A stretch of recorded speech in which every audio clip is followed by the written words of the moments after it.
Good evening or good afternoon, Rabbi Isai. So, as per a new track, we're going to try to finish Maseches Avos over the next 6 weeks, and we'll split up each week into a different Perek, and we'll split up each day into that amount of Mishnahs that we're able to do. So let's get right started, and we'll cover, hopefully some important lessons that we can learn through Mishnahs Avos. Okay, so it starts off. If you want, you can find it in your siddur after Shabbos Mincha. And Moshe Kibel Torah Sinai. Let's do it for the first Perek has 18 Mishnayos. So 6 days a week, we'll do 3 a day. So Moshe Kibel Torah Sinai. Moshe got the Torah from Sinai. Moshe got the Torah from Sinai.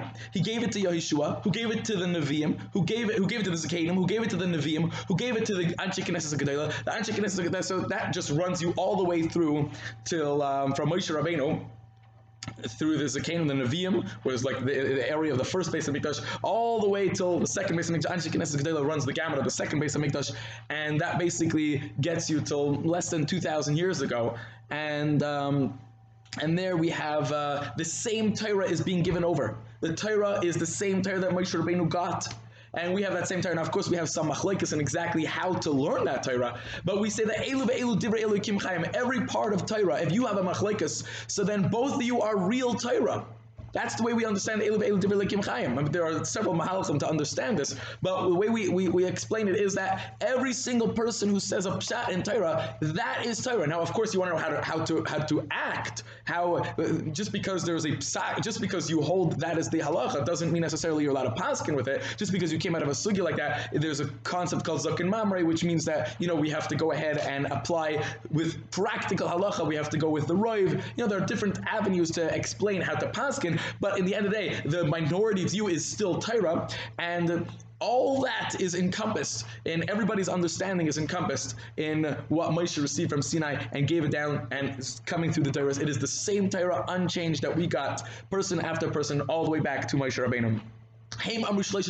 They said 3 things. Number 1, having masunim bedin. Go ahead and be thought out and deliberate when you're in an psak. And this applies to every single person, not only a Rav, but every single person. When he gets a psak from a Rav, make sure you understand it clearly. Make sure you make sure you understood the Rav clearly. Somebody called on Erev Yantav, can I take a shower? And I said yes, and I took a second to take a breath, and the guy hung up. Whoa, I have to give you some tanoim. It's not yes across the board. Make sure you understand the Rav clearly. Make sure when dealing with halacha, realize that your life depends on these things, and the parameters that are being given to you is different for everybody, and you have to understand exactly what you're supposed to do. Don't just like, oh yes, okay, fine, oh yeah. You have to go ahead and masunim, be careful, thought out.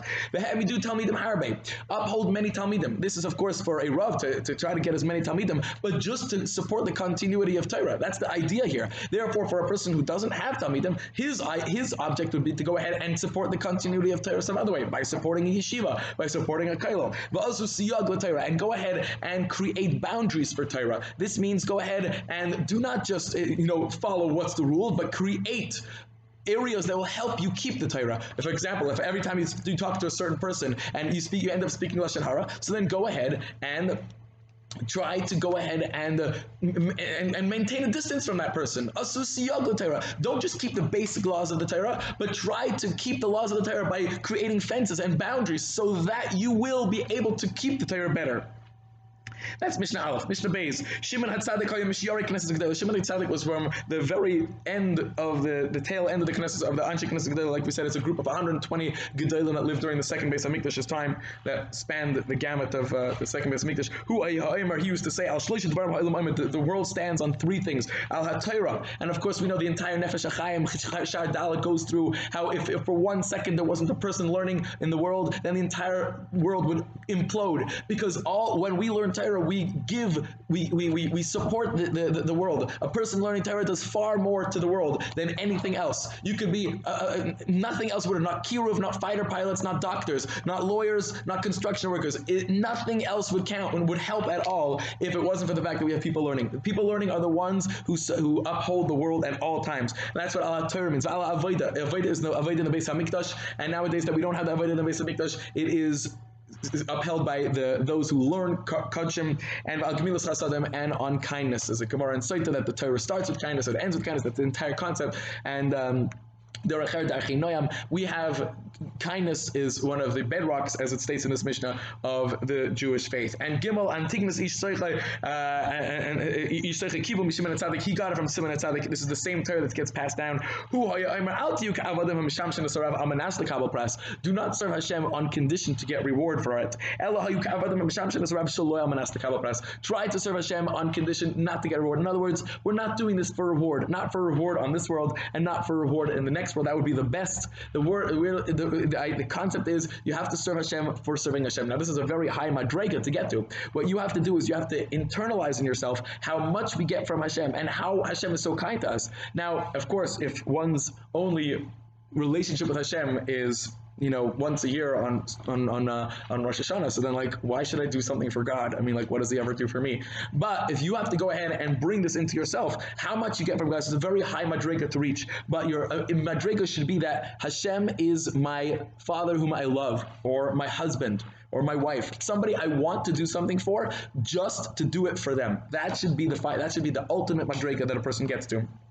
And a person should have fear of God. What does this mean? This doesn't mean fear that Hashem is going to hit you, but the moira, the awe of God. For example, imagine Mike, you're at a bus stop, and this guy comes over to you. He's tall black dude, and you're like, whoa, he's like, hey man, can I have a cell phone? And you're like, okay, I mean, I don't know who you are, but, and then I'll do you a favor, buddy, here, and you give him your cell phone. And then you're looking at him, it's like, this guy's somewhat familiar, and you're like, oh my gosh, it's Michael Jordan. So would you start trembling, oh, hey Michael, here's your cell phone, of course, I would love to give you the cell phone. Here goes from a random act of kindness to a stranger to a whole oh, let me do it for you. That's awe. That's and your hand will literally shake as you're giving him the phone.